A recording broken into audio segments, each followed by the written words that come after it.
Alhamdulillah wassalatu wassalamu ala Rasulillah wa ala alihi wa sahbihi wa mawalah wa la hawla wa la quwata illa billahi wa ba'du.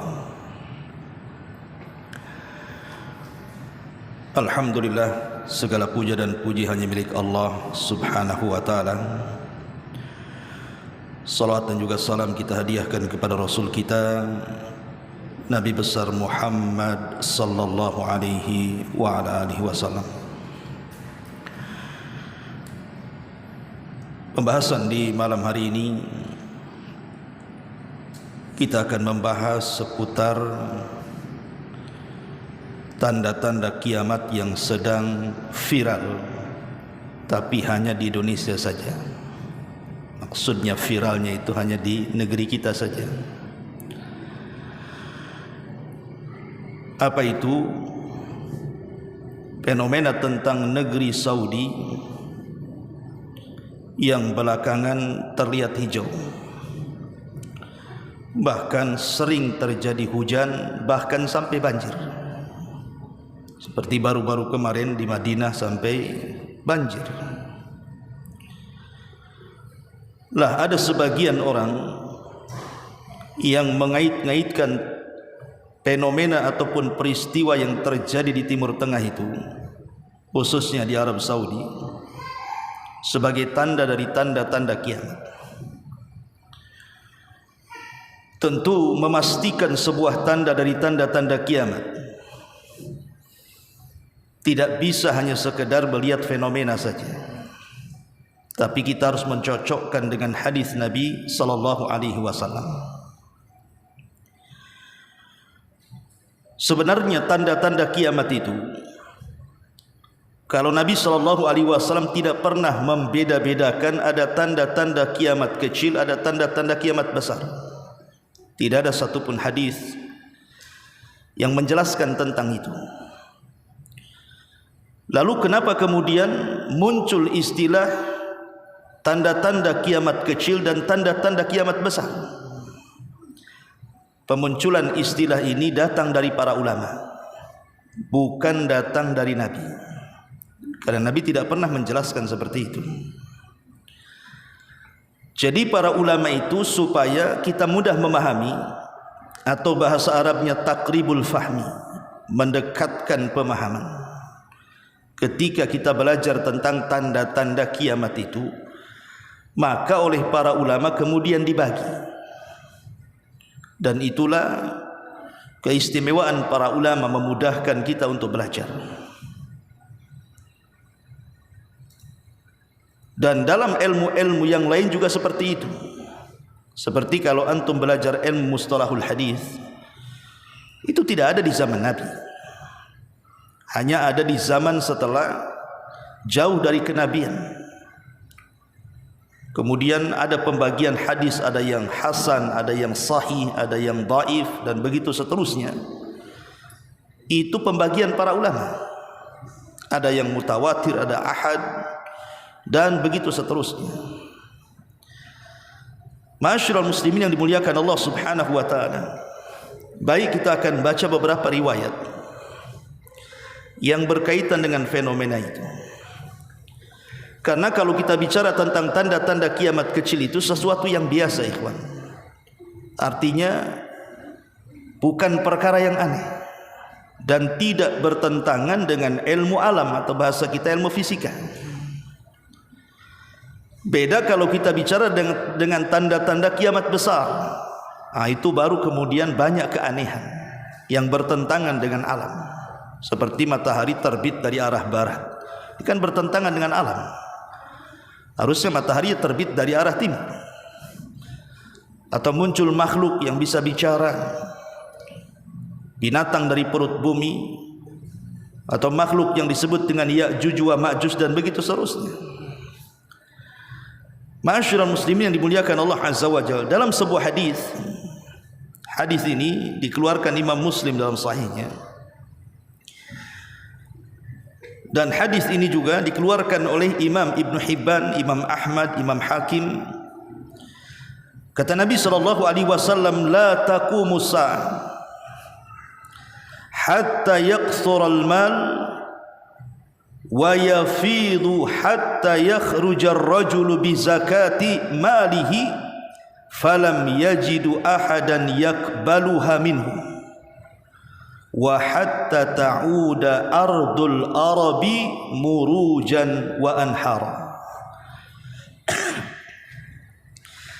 Kata Nabi SAW, kiamat tidak akan terjadi sampai harta menjadi banyak sekali, hingga seseorang keluar membawa zakatnya, lalu dia tidak mau menerima zakatnya, dan sampai bumi Arab kembali menjadi tanah lapang penuh dengan tumbuhan, disertai dengan sungai-sungai yang mengalir. Ma'asyiral muslimin yang dimuliakan Allah Subhanahu wa taala, lihat hadis ini. Potongan pertama, Nabi SAW mengatakan tidak akan tegak hari kiamat sampai harta itu melimpah luas, sehingga ada orang yang membawa harta zakat. Ingat, zakat beda dengan sedekah. Kalau sedekah itu kerelaan, kalau zakat itu kewajiban. Zakat itu kewajiban, sama dengan salat, sama dengan puasa, sama dengan haji. Itu zakat namanya. Harus dikeluarkan apabila sudah sampai haul dan nisabnya.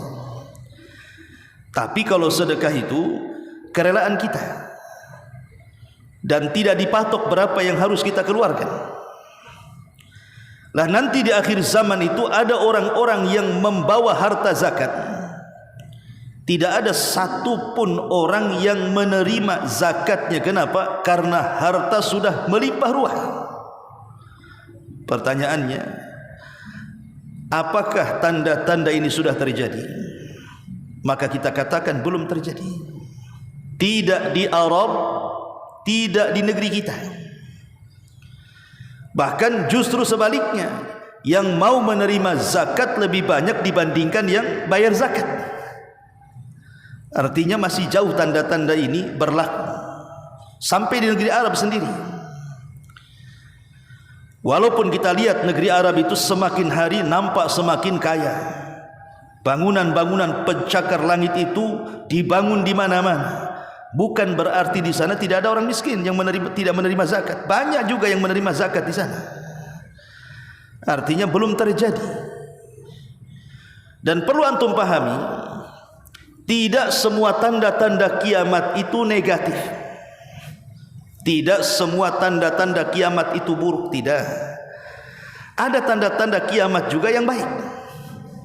Ya, contohnya tadi, bahwa Nabi SAW mengatakan di akhir zaman itu yatatawaluna fil bunyan, di mana manusia-manusia yang dulunya fakir, miskin, kere, tidak memiliki harta, tiba-tiba kemudian sebagian mereka berlomba-lomba membuat bangunan, gedung-gedung pencakar langit, hotel-hotel, dan begitu seterusnya. Apakah ini sebuah keburukan? Tidak.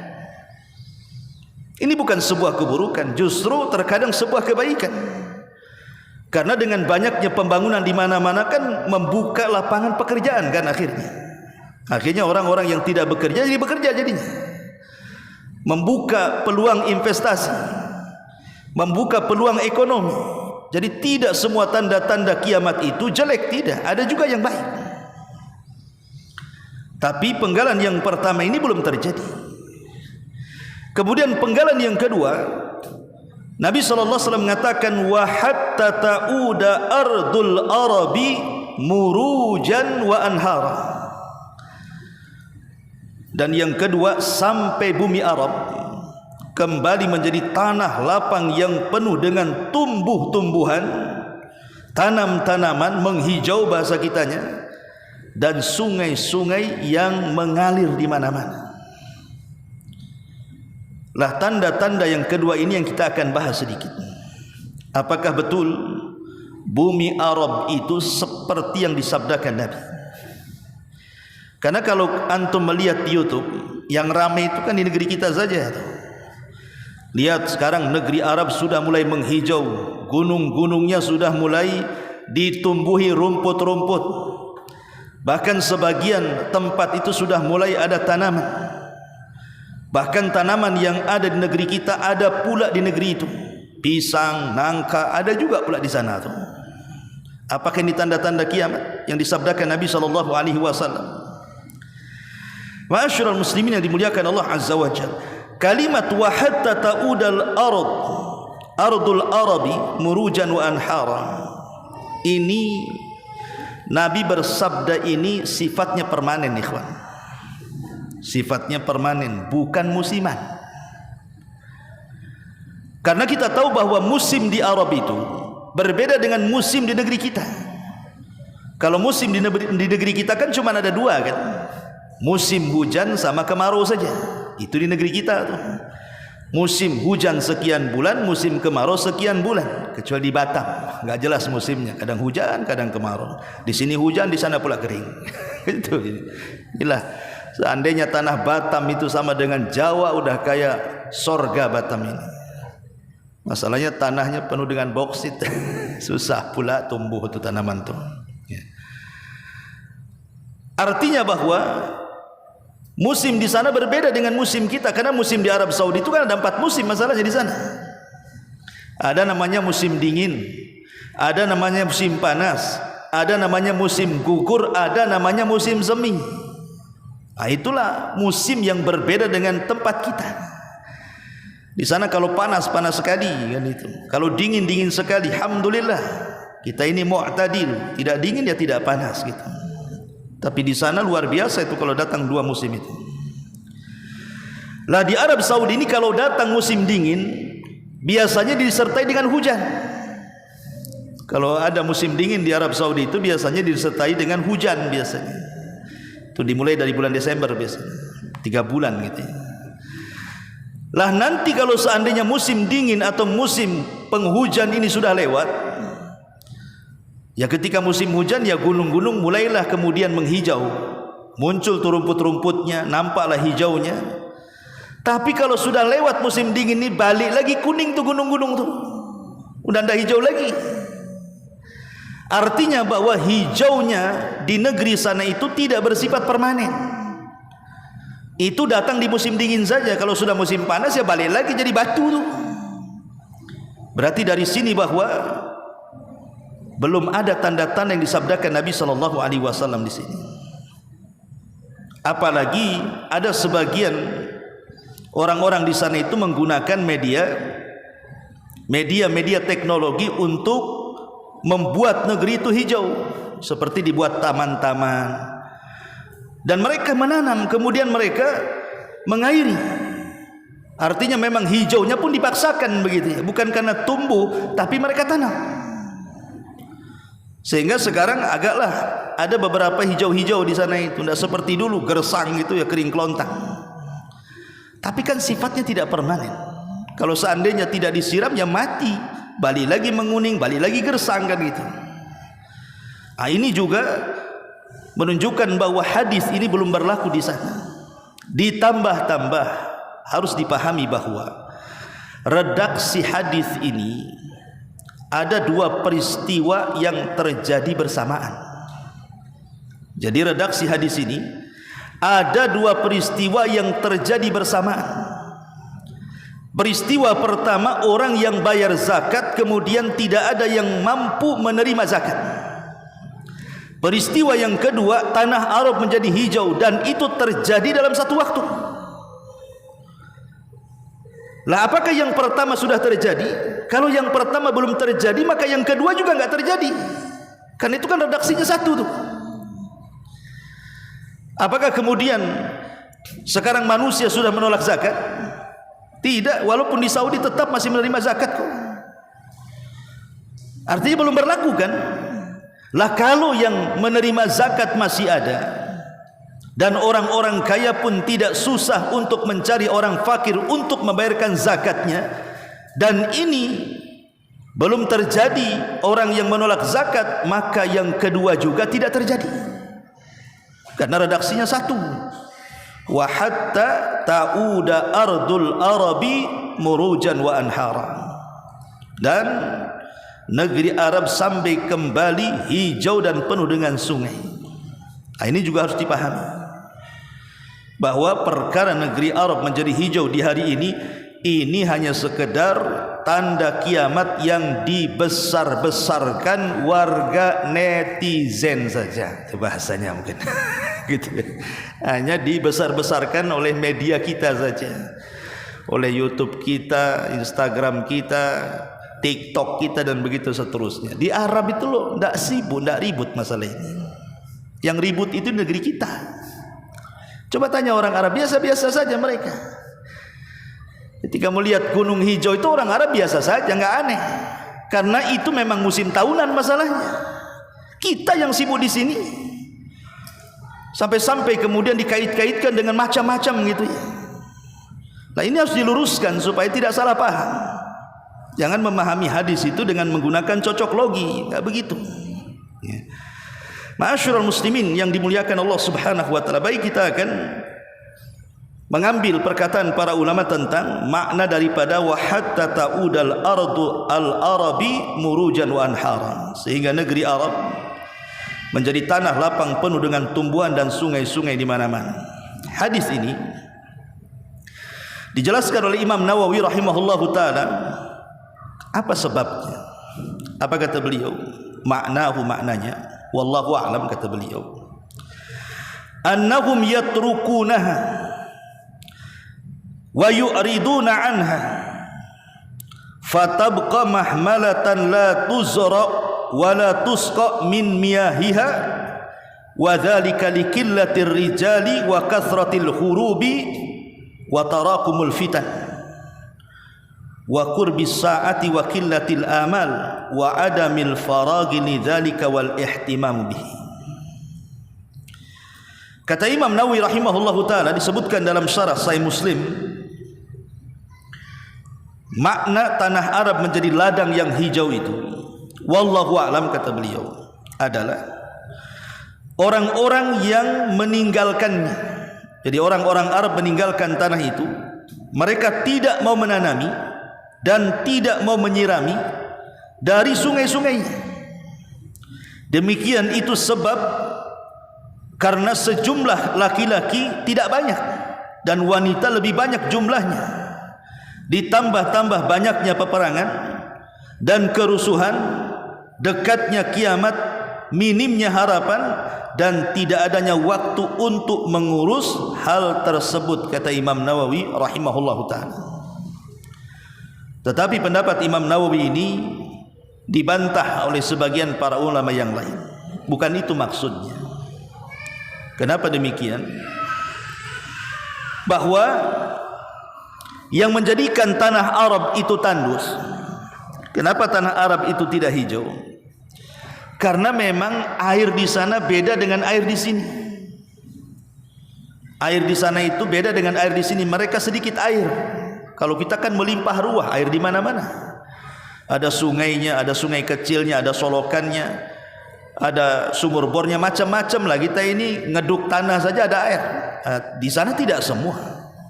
Tanah-tanah itu berair.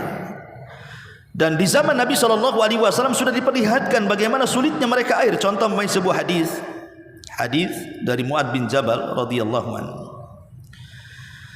Jadi hadis ini bercerita tentang peristiwa perang Tabuk. Kata Nabi SAW, innakum sata'tuna ghadan insyaallah aina Tabuk. Kata Rasul, sungguh kalian insyaallah besok akan mendatangi mata air di bumi Tabuk. Wa innakum lan ta'tuha hatta yudhiyan nahar. Kata Nabi SAW, dan sungguh kalian tidak akan mendatanginya sehingga siang sudah meninggi waktu duha. Faman ja'aha minkum falayamassa min ma'iha. Siapapun yang datang mendahului aku, jangan sentuh air itu, kata Rasul. Falatamassu min ma'iha syai'ah, jangan sentuh hatta atiyah, sampai aku datang, kata Nabi. Tiba-tiba kemudian faji'na, kata Mu'adz bin Jabal, faji'naha wa qad sabaqana ilaiha rajulani dan kami pun mulai mendatangi tanah Tabuk tersebut menuju mata air. Masalahnya ada 2 sahabat yang sudah lebih dulu datang ke mata air itu. Wal ainu mithlu as-siraqi tabidu syai'an min ma'in. Kemudian dijelaskan mata air itu bagaikan tali sandal yang mengucurkan sedikit air. Di zaman Rasul aja susah air, padahal itu mata airnya itu. Tapi mata airnya diibaratkan bagaikan tali sandal yang nyucurnya itu, ya tahulah tali sandal kecil kan begitu. Berarti nyucurnya sedikit sekali. Kemudian qala, maka Mu'adz berkata, fasa'alahuma Rasulullah sallallahu alaihi wasallam, maka Rasul pun bertanya kepada 2 orang yang lebih dulu mendatangi mata air itu, hal masastuma min ma'iha syai'an, apakah kalian menyentuh air itu? Maka 2 sahabat ini mengatakan, na'am ya Rasul, iya kami menyentuhnya. Rasul marah gara-gara menyentuh air itu dan memarahi 2 sahabat ini, karena Rasul sudah mengatakan jangan disentuh air itu, datang saja jangan disentuh ya. Tapi disentuh pula gitu ya, maka Rasul marah jadinya. Qala, maka Mu'adz berkata, thumma gharafu bi aydihim minal aini qalilan qalilan hatta ijtama'a fi syai'. Maka Rasul memerintahkan para sahabat untuk mengambil sedikit demi sedikit dengan kedua tangannya, diletakkan di bejana. Karena tidak banyak airnya ya, kata Rasul, ambil sikit-sikit, taruh di bejana, kata Rasul. Qala, kemudian Mu'adz bin Jabal berkata, wa ghassala Rasulullah sallallahu alaihi wasallam fihi yadayhi wa wajhah. Kemudian setelah air itu berada di bejana, maka mulailah Rasul memasukkan kedua tangannya dan membasuh wajahnya. Thumma 'ada fiha, kemudian mengulang, fajaratil ainu min ma'in munhamir ay ghazirin hatta istaqan nas. Setelah Nabi sallallahu alaihi wasallam mencuci kedua tangan, kemudian mencuci mukanya, lalu beliau mengembalikan air tersebut ke dalam mata air tadi. Jadi setelah diambil, Rasul mencuci tangan, membasuh, dibalikan lagi ke mata air itu. Apa yang terjadi? Setelah air yang ada dalam bejana itu dikembalikan ke dalam mata airnya, tiba-tiba mata air itu memancar dengan derasnya. Memancar dengan derasnya. Dan ini mukjizat Nabi. Yang tadinya sedikit jadi banyak. Maka kemudian menjadilah melimpah sehingga semua orang bisa memakai air tersebut, bisa minum, bisa mandi dan begitu seterusnya. Thumma qala Rasulullah sallallahu alaihi wasallam, kemudian Rasul memanggil Mu'adz dan mengatakan, yusiku ya Mu'adz, in talat bika hayah antara ma hahuna muliat jinanan. Wahai Mu'adz, kata Rasul, seandainya umurmu panjang, niscaya engkau akan melihat tempat ini penuh dengan kebun-kebun yang melimpah. Kalau usiamu panjang wahai Mu'adz, engkau akan mendapati satu zaman sepeninggalku bahwa tanah Tabuk ini akan menjadi hijau di mana-mana. Dari sini Nabi SAW memberikan nasihat kepada Mu'adz bahwa hijaunya ataupun banyaknya kebun di tanah Tabuk dan negeri-negeri lain di negeri Arab itu sifatnya permanen, bukan buatan ataupun musiman. Itu maksudnya ya. Jadi memang sekarang negeri Arab masih kekurangan air, makanya kalau mereka banyak air, ngapain mereka menyulang air lautan yang asin menjadi tawar kan? Lihat negeri kita kan, nggak ada yang menyulang air laut menjadi tawar karena air tawar banyak di mana-mana. Tapi nanti suatu saat negeri Arab itu akan seperti negeri Indonesia, hutan di mana-mana dan akan menjadi subur. Tapi apakah sudah terjadi? Maka kita katakan belum terjadi. Belum terjadi. Itu hanya sifat musiman dan sifatnya hanya digarap oleh pemerintah Saudi dengan cara menggunakan alat-alat teknologi saja kan begitu. Artinya memang tumbuhnya tumbuh-tumbuhan dan hijaunya negeri Arab itu memang alami. Betul-betul Allah tumbuhkan seperti sabda Nabi SAW, wa hatta ta'uda ardul arabi murujan wa anhara. Sampai negeri Arab itu penuh dengan kebun-kebun dan sungai-sungai yang mengalir. Ma'asyiral muslimin yang dimuliakan Allah Subhanahu wa taala, jadi jelaslah dari penjelasan ini bahwa peristiwa ini belum terjadi. Peristiwa ini belum terjadi, wallahu a'lam. Ya, wallahu a'lam. Kita tidak bisa tergesa-gesa. Yang jadi pertanyaan adalah begini, ikhwan. Kenapa seheboh itu maksudnya? Ya, netizen Indonesia ini kenapa seheboh itu? Ya boleh jadi karena ada kompornya kan gitu ya. Ya mungkin para duat yang mereka juga ikut bersuara dengan lantangnya gitu ya, bahwa ini sudah terjadi, sehingga kemudian menjadi heboh.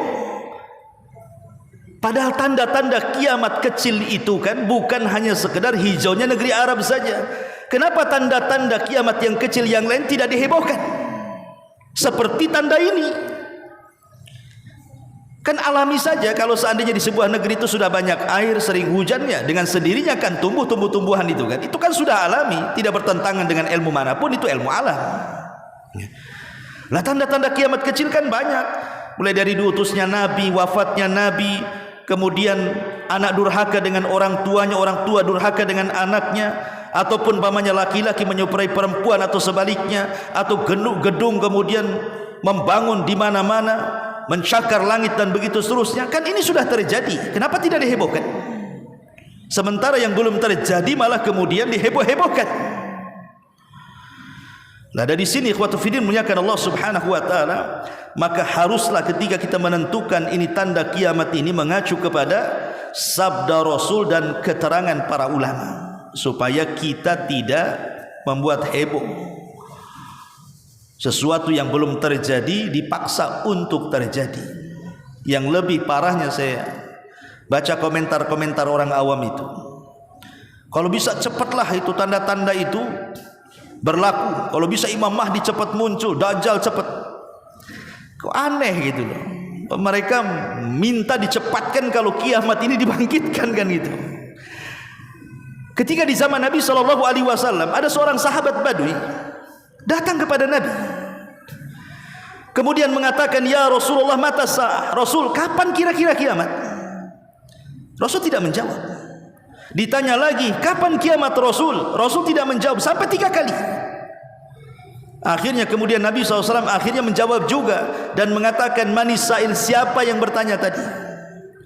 Maka kemudian Rasul SAW bertanya kepada orang yang bertanya soal kapan kiamat itu. Kata Rasul, wa ma'adadtalah. Lihat, Rasul tidak menjelaskan tentang waktunya, tapi Nabi SAW justru bertanya balik kepada orang yang bertanya soal kiamat itu, engkau dari tadi bertanya kiamat itu, apa yang kau siapkan untuk menghadapi kiamat itu? Maka para komentator itu, apa yang sudah anda siapkan untuk kiamat itu? Apa sudah cukup amal kalian? Sudah cukup ibadah kalian? Sudah cukup taubat kalian? Dan apakah kalian tahu taubat kalian diterima, amalan kalian diterima oleh Allah Azza wa Jalla? Kan tidak tahu juga. Justru kita berdoa kepada Allah Azza wa Jalla agar umur kita diperpanjang dan amalan kita diperbaiki, karena ini yang diinginkan Nabi SAW. Khairukum man tala umruhu wa hasuna amaluhu. Sebaik-baik kalian yang dipanjangkan umurnya, baik pula amalannya. Ma'asyiral muslimin yang dimuliakan Allah Azza wa Jalla. Ini yang pertama. Yang kedua, karena begini, waktu saya tambah sedikit, hujan yang sekarang terjadi di negeri Saudi, sampai terjadi banjir di mana-mana kan itu. Tidak semua hujan juga menumbuhkan tanaman kan begitu. Karena ada hadis yang mengatakan laisatis sanatu bi an la tumtaru walakin as-sanata an tumtaru wa tumtaru wa la tumbitul ardu syai'a. Bukanlah paceklik kekeringan itu karena kalian tidak dihujani. Bahkan paceklik itu terkadang kalian dihujani, kemudian dihujani, kemudian dihujani, tetapi hujan itu tidak menumbuhkan bumi sedikit pun, karena tidak ada keberkahan di dalamnya. Ya, hujan itu bukan berarti sebab akan hijaunya sebuah tempat, kan itu. Terkadang hujan tapi tak hijau juga, karena semua kembali kepada kehendak Allah Subhanahu wa taala. Yang kedua, Ma'asyiral muslimin yang dimuliakan Allah Subhanahu wa taala, adalah khasfun wa qadhfun wa mashun. Apa itu khasfun wa qadhfun wa mashun? Itu disebutkan dalam sebuah hadis. Memang hadis tentang masalah tanda yang kedua ini banyak riwayatnya, tapi semua lemah. Tapi walaupun demikian, karena satu jalan saling menguatkan jalur-jalur yang lainnya, sebagian para ulama mengangkat derajat hadisnya dari lemah menjadi hasan. Artinya bisa dijadikan hujah. Apa kata Nabi SAW? Sayakunu fi akhiriz zaman khasfun wa qadhfun wa mashun. Di akhir zaman, kata Rasul, nanti akan ada peristiwa. Pertama, khasfun, di mana orang-orang akan ditenggelamkan ke bumi. Kemudian kata Nabi SAW, wa qadhfun, orang-orang dilempari batu, ya mungkin bentuk hujan batu, hujan es dan begitu seterusnya. Wa mashun, dan orang-orang akan diubah wajahnya menjadi buruk. Lalu Rasul ditanya, kapan itu terjadi? Maka Nabi SAW kemudian mengatakan, idza dhaharatil ma'azif wal qinat wastuhilatil khumur. Tiga peristiwa itu terjadi ketika alat-alat musik dan para penyanyi-penyanyi wanita telah merajalela, serta khamr sudah dianggap halal. Kalau sudah musik-musik banyak di mana-mana, para penyanyi di mana-mana, kemudian khamr sudah dihalalkan, karena ini sudah sepaket ini.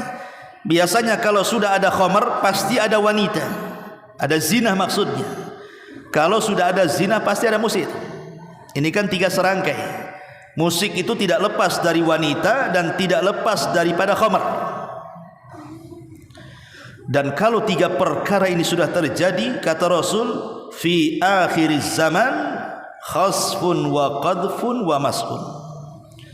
Manusia akan ditenggelamkan ke bumi. Lihat sekarang, lihat ada gempa di mana-mana. Banyak rumah roboh, manusia tertimpa bangunan, akhirnya amblas ke bumi, dikubur dengan bangunannya sendiri. Ataupun qadhfun, dihujani dengan hujan batu, ataupun manusia akan dirubah. Wa masun itu artinya dirubah menjadi bentuk-bentuk binatang. Di zaman Imam Ibn Hazm, yang menceritakan ini Imam Ibn Hazm, seorang ulama Maroko, Cordova.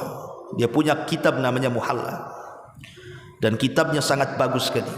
Sampai Syekhul Islam Ibn Taimiyah mengatakan tidak sempurna perpustakaan kalian kalau tidak ada kitab Muhalla Ibn Hazm. Dia menceritakan tentang hadis Nabi SAW, orang-orang yang ketika sholat, apa kata Rasul? Siapa yang mendahului imam dalam sholatnya? Imam belum ruku sudah ruku, imam belum sujud sudah sujud, kan begitu. Maka Rasul mengatakan, jangan kalian lakukan. Kalau tidak, maka wajah-wajah kalian akan dirubah dengan wajah-wajah keledai. Jadi adalah seorang laki-laki mengatakan, mana ada, wajah kita akan dirubah dengan wajah keledai kalau mendahului imam, katanya. Jadi dia mau coba-coba dengan hadis ini. Ya, betul tak hadis ini, katanya. Jadi ketika dia sholat, imam belum ruku sudah ruku, imam belum sujud sudah sujud. Ketika selesai, wajahnya jadi wajah himar. Itu di zaman Imam Ibn Hazm itu terjadi. Artinya bahwa boleh jadi mashun itu dalam bentuk seperti itu, karena di zaman Bani Israel pun sudah terjadi kan, di mana orang-orang yang melanggar hari Sabtu mereka diubah badan dan wajah mereka seperti kera kan, kemudian hidup 3 hari dan meninggal. Dan Allah katakan kunu qiradatan khasin, jadilah kalian kera-kera yang dihinakan. Itulah khasm. Lah itu kapan terjadi? Kalau ada 3 perkara kata Rasul. Pertama, orang sudah menghalalkan musik, sudah menghalalkan biduan-biduan wanita dan perzinahan, dan sudah menghalalkan khamar, maka 3 peristiwa ini akan terjadi kata Nabi. Ma'asyiral muslimin yang dimuliakan Allah Azza wa Jalla, bicara tentang musik sedikit. Di dalam sebuah hadis yang dikeluarkan Imam Bukhari, Nabi SAW mengatakan, la yakunanna min ummati aqwamun yastahilluna al-hirra wal harir wal khamra wal ma'azif. Sungguh akan datang sebagian dari umatku yang menghalalkan hirra, artinya perzinahan. Dan sekarang sudah terjadi menghalalkan perzinahan itu. Zina itu sudah dianggap biasa kan. Bahkan pemerintah seolah-olah melegalkan tuh perzinahan itu dengan membiarkan lokalisasi di mana-mana. Sampai sekarang orang yang mau zina itu kapan saja bisa, mau siang, mau malam, mau online, mau offline, semua bisa. Ya. Sudah halal zina itu. Kemudian wal harir, sutra, ini pun sudah dihalalkan. Banyak sarung-sarung sutra kan itu. Walaupun ada yang imitasi, namanya ya sarung sutra, ternyata ada sutranya. Hanya biar laku saja. Tapi kan ada juga kain-kain sutra itu, dan dijadikan pakaian, celana, sarung dan begitu seterusnya, dan dipakai oleh laki-laki. Kalau perempuan sih tidak ada masalah. Ya. Tapi kan sudah dihalalkan. Kemudian wal khamra, dan juga khamar. Kalau khamar sudah jelas lah menghalalkan, khamar itu sudah jelas. Kadang-kadang menyebut khamar itu dengan nama lain, dengan anggur biar tidak terkesan minuman keras gitu ya. Dengan jus, sama dengan riba itu dikasih nama bagus kan, bunga itu kan bunga mantap itu, bunga katanya, pada riba. Jadi tapi bagaimanapun silahkan kalian memberi nama apapun sesuai dan sesuka kalian, tapi yang namanya hakikat itu tetap saja hakikat. Hakikat itu tidak bisa dirubah dengan perbedaan nama. Ya. Kalau khamar ya khamar, mau dibilang jus jeruk, jus apel, tetap aja khamar. Kalau dimakan mabuk ya khamar. Kemudian yang terakhir wal ma'azif, ini yang jadi polemik. Kalimat ma'azif ini dan alat-alat musik. Ma'asyiral muslimin yang dimuliakan Allah Subhanahu wa taala, sekarang sedang viral ya di media massa, karena ada ungkapan salah seorang yang ketika memberi nama satu surat dalam Al-Qur'an, namanya surat Asy-Syu'ara. Syu'ara itu para penyair, dengan dikatakan pemusik. Padahal kalau kita melihat secara bahasa saja sudah beda kan itu. Syair dengan musik itu kan beda. Walaupun ada sebagian ulama mantik mengatakan, ataupun ulama bahasa mengatakan, al-musiq hullatus syair, bahwa musik adalah pakaiannya syair atau puisi bahasa kitanya. Fa illam yalbasha tuyat, jika tidak dipakaikan musik itu maka ia akan terlipat, artinya tidak dibaca dan terabaikan. Jadi syair ini kan kata-kata, syair ini kata-kata, sebagaimana dikatakan oleh para ulama mantik juga demikian kan, kaulun muallaf, musik ini kata-kata yang terdiri dari umur at-takhyil, terdiri dari kata-kata hayalan. Makanya syair ini disebut syair karena bicara soal perasaan. Syair di zaman Nabi SAW itu sebuah media yang terkadang digunakan oleh sahabat-sahabat Nabi SAW untuk membangkitkan semangat. Makanya banyak di zaman Nabi SAW para penyair kan, seperti Hasan ibn Thabit, Abdullah ibn Rawaha, Mughirah ibn Syu'bah, dan banyak sahabat itu yang memang pakar-pakar syair. Dan syair itu sama dengan media hari ini, sama dengan YouTube, sama dengan TV, sama dengan radio, untuk menyebarkan informasi. Syair ini, sehingga syair ini bisa membangkitkan, terkadang bisa membangkitkan semangat jihad. Seperti ketika Hasan ibn Thabit kemudian menyair dengan sebuah syair untuk melawan orang-orang musyrik. Apa kata Nabi SAW kepada Hasan ibn Thabit? Seranglah mereka dengan syairmu wahai Hasan, fa inna ma'aka ruhul qudus, Jibril akan datang menguatkan syairmu. Sampai Rasul mengatakan kepada Hasan ibn Thabit bahwa Jibril akan datang menguatkan syairmu untuk mengalahkan syairnya orang-orang musyrik. Karena syair ini bisa mengedonkan orang. Lihat ketika Ali bin Abi Thalib radhiyallahu anhu berhadapan dengan Marhab. Kan di zaman itu kalau perang, ikhwan, tidak langsung serbu serang, kan begitu. Ada namanya sistem mubarazah. Mubarazah itu adu tanding. Jadi sebelum perang besar ada namanya adu tanding antar jagoan. Kalau bahasa saya, mana jagoanmu, ini jagoan gua. Maka di perang Khaybar, orang-orang Yahudi mengeluarkan Marhab, itu jagoan mereka. Kemudian Rasul SAW menyuruh Ali untuk menghadapinya. Ali bersyair. Apa kata Ali? Ana alladhi sammatni ummi Haidara kalaythi ghabatin karihim mandarah, katanya. Hei Marhab, tahukah enggak siapa saya, katanya? Saya orang yang diberi nama ibuku sebagai macan hutan. Apa kata Ali? Saya adalah orang yang diberi nama oleh ibuku adalah macan hutan. Semua takut denganku, katanya. Satu hutan takut denganku. Karena macan itu kan raja hutan, kan itu. Memang Ali itu disebut Lais. Lais itu macan gitu, harimau. Makanya ketika Abu Thalib mendengar nama itu, langsung diganti namanya jadi Ali. Kan itu yang ngasih nama ibunya. Kalau orang-orang Arab itu kalau ngasih nama itu, ngasih nama binatang-binatang buas, biar maksudnya jadi pemberani gitu maksudnya. Sekarang kan aneh, maunya anaknya kasih nama buaya, ini bahaya nih, apalagi ada daratnya. Anak kenalkan saya buaya darat kan. Ma'asyiral muslimin yang dimuliakan Allah Azza wa Jalla. Lah Ali bersyair di sini kan. Lah syair ini tuh membangkitkan, bahkan untuk mengedonkan lawan. Ah, itulah syair. Dan syair itu adalah kata-kata. Lah syair ini kalau kemudian mulai disandingkan dengan alat-alat musik, maka jadi nyanyian, itu namanya. Jadi musik, jadinya. Musik itu kata-kata yang diiringi dengan alat-alat, kan begitu. Nah, itu jadi musik. Kalau syair ini kan kata-kata. Kata-kata yang membangkitkan, dan tidak semua syair membangkitkan. Banyak juga syair orang-orang musyrik itu justru terkandung kesyirikan, kemungkaran, dan begitu seterusnya.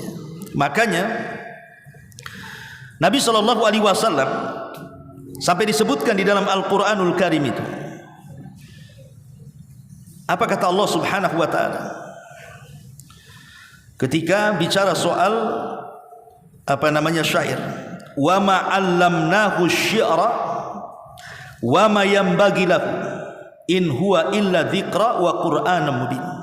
Dan kami tidak pernah mengajarkan syair kepadanya, maksudnya kepada Rasul, dan bersyair itu tidak layak bagi Rasul. Al-Quran itu tidak lain hanyalah pelajaran dan kitab yang memberi penerangan. Lihat bagaimana Al-Quran menjelaskan bahwa Allah tidak pernah mengajarkan syair kepada Nabi, dan tidak layak Rasul bersyair. Kenapa? Karena sudah ada Quran masalahnya. Kan Quran turun di zaman Nabi SAW itu di saat para pujangga Arab itu kan di atas, boleh dikata mungkin mereka sedang berbangga-bangga dengan syair. Lah Quran turun di situ untuk menandingi syair. Makanya kemudian ada surat namanya Asy-Syu'ara. Karena Allah Subhanahu wa taala dalam petikan surah Asy-Syu'ara ini mengatakan Apa kata Allah Subhanahu wa taala ketika bicara tentang surat Asy-Syu'ara, maksudnya surat penyair? Allah Subhanahu wa taala mengatakan, dan para penyair itu wasyu'ara yattabi'uhumul ghawun, dan para penyair-penyair itu diikuti oleh orang-orang yang sesat. Para penyair itu diikuti oleh orang-orang yang sesat. Karena di zaman itu orang berusaha untuk membuat syair sebagai tandingan Al-Quran kan, sampai kepada kita lihat kisahnya Nabi palsu Musailamah Al-Kadzab. Dia berusaha untuk bersyair untuk menandingi Al-Quran dan dikatakan ini adalah wahyu dari Allah. Ya Difda binta Difda'aini, wahai kodok, anak putri daripada kodok, katanya. Silakan mengodok. Ayat kodok. Ada ayat gajah. Al-fil wa ma adraka mal fil. Gajah, tahukah itu gajah, katanya. Gajah itu telinganya besar, belalainya panjang. Ya memang betul gajah itu telinganya panjang, belalainya besar. Kenapa? Belum diceritakan. Ya. Tapi apakah kemudian ucapan Musailamah Al-Kadzab dalam bentuk syair itu setara dengan Quran? Tidak. Tidak ada yang sanggup menandingi Al-Quran di zaman itu dengan syair. Tidak ada yang menandingi Al-Quran. Makanya kemudian Allah Subhanahu wa taala sampai menantang dalam Al-Quran itu tentang orang-orang yang masih ragu-ragu dengan Quran kan. Wa in kuntum fi raibim mimma nazzalna ala abdina fa'tu bi suratin mim mithlih wad'u syuhada'akum in kuntum shadiqin. Kalau kalian masih ragu dengan Quran, panggil semua orang-orang yang masih ragu itu. Buat semisal satu surat dalam Quran saja. Kalau kalian merasa benar, kan tidak ada yang sanggup sampai hari ini. Makanya dalam Quran ada namanya surah Asy-Syu'ara, para penyair. Dan tidak ada satupun ulama yang mengartikan Asy-Syu'ara itu para pemusik. Tidak ada. Sebutkan satu ulama pun, baik dari kalangan sahabat, para tabi'in, para tabi'ut tabi'in, tidak ada yang memberi nama surah Asy-Syu'ara dengan surah pemusik, karena konotasinya sudah beda. Kita saja kalau disebut syair dengan musik itu akan bisa membedakan secara adat istiadat kan, kebiasaan. Kalau musik itu pasti diiringi dengan alat-alat kan begitu. Kalau syair kan tidak. Dan umumnya musik itu melalaikan. Umumnya musik itu melalaikan. Sementara Hasan ibn Thabit seorang penyair, dia bukan penyanyi. Dia bukan pemusik, dia penyair. Karena musik itu melalaikan. Makanya kalau kita melihat di zaman Nabi SAW, banyak orang-orang jahiliyah itu untuk menandingi Al-Quran, mereka mengundang para biduan wanita kan. Kemudian mereka melakukan lagu-lagu dengan musik-musik mereka untuk menandingi Al-Quran. Maka sampai hari ini musik dengan Quran itu tidak mungkin ketemu. Mustahil musik dengan Quran itu ketemu. Orang kalau cinta Quran pasti benci musik. Orang kalau cinta musik pasti dia tidak suka Quran. Coba saja. Orang kalau tidak suka musik kemudian dia baca Quran, terasa tuh Quran itu kita baca. Tapi kalau orang yang suka musik, dia lalai untuk mendengarkan Quran. Karena orang yang suka musik itu dia akan terenyuh hatinya, akan menangis matanya apabila mendengar instrumen-instrumen ataupun lagu-lagu yang didendangkan. Tapi ketika mendengar Quran biasa-biasa saja dia. Nih, tapi kalau udah dengar lagu dangdut atau apa gitu kan, apalagi kemudian teksnya persis pula dengan kehidupan dia, mungkin dia sedang putus cinta, sedang ini, menangis pula dia dengar lagu itu.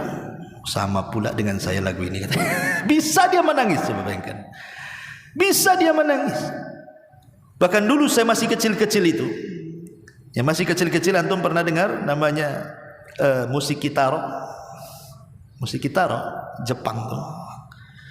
Dulu kalau nggak dengar musik kitaro itu nggak bisa tidur tuh. Karena kan itu nidurin orang tuh, kan gitu ya. Ya, Mas terlena. Pasti orang dengar musik itu terlena, ikhwan. Makanya kemudian kenapa Nabi SAW 14 abad yang silam itu sudah bercerita soal ini. Memang di Al-Quran sih tidak ada tentang ayat musik, itu tidak ada secara khusus ya, tapi secara umum ada. Seperti yang diisyaratkan dalam surah Luqman umpamanya kan, wa minan nasi man yashtari lahwal hadis. Nanti ada sebagian manusia itu ada yang menghalalkan lahwal hadis.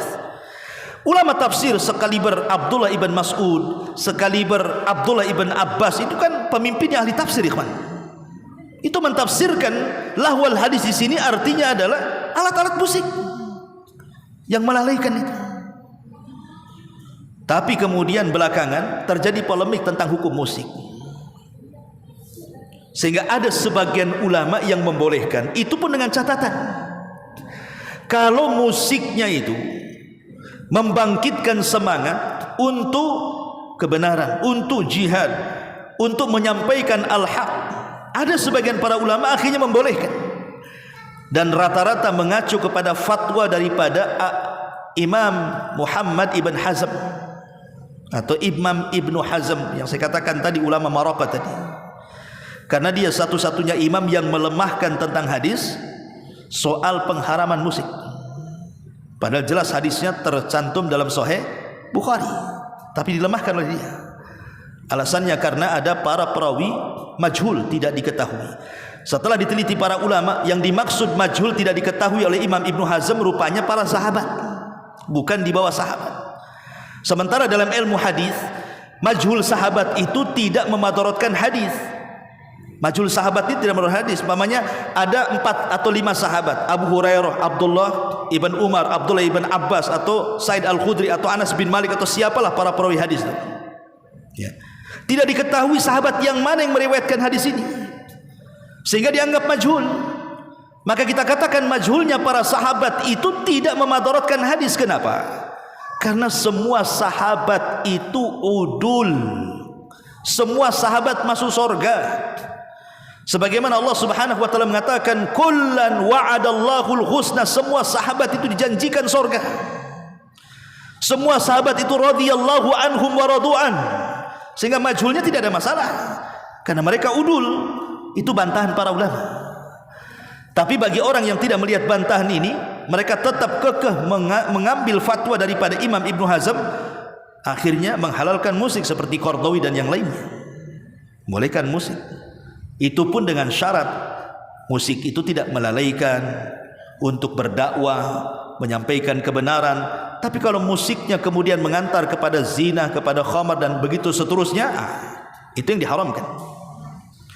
Walaupun sebenarnya kalau kita melihat dalil yang sahih, riwayat Bukhari dan yang lainnya, sekitar 6 atau 7 hadis tentang haramnya musik ini, jelas musik itu haram berdasarkan nas hadis Nabi SAW dan keumuman ayat Al-Quran dan tafsir para sahabat.